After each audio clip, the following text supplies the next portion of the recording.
అందరికీ జై తెలంగాణ.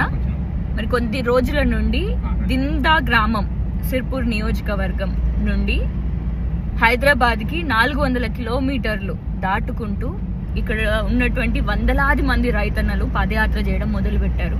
మరి హైదరాబాద్కి చేరుకున్న తర్వాత వారి పోడు భూమి సమస్య గురించి తెలియజేయడానికి రేవంత్ రెడ్డి గారికి తెలియజేయడానికి మరి ఈ విధంగా పాదయాత్ర చేస్తుంటే మరి సిర్పూర్ జిల్లాలో ఉండేటటువంటి నాయకులు, అదేవిధంగా బీఆర్ఎస్ రాష్ట్ర జనరల్ సెక్రటరీ అయినటువంటి డాక్టర్ ఆర్ఎస్ ప్రవీణ్ కుమార్ గారు అందరికి మద్దతుగా నేడు నిరసన కార్యక్రమం చేపట్టడం జరిగింది.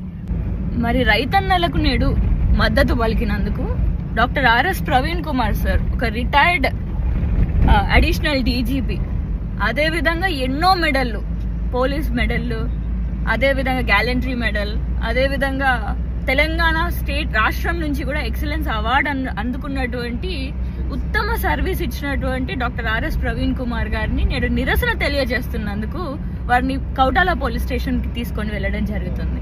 మరి ఈ విధంగా రైతన్నల గురించి మాట్లాడుతున్నందుకు అరెస్టులు, అది కూడా ఇట్లాంటి సర్వీస్ మన తెలంగాణ రాష్ట్రంలో అందరికీ తెలిసిందే.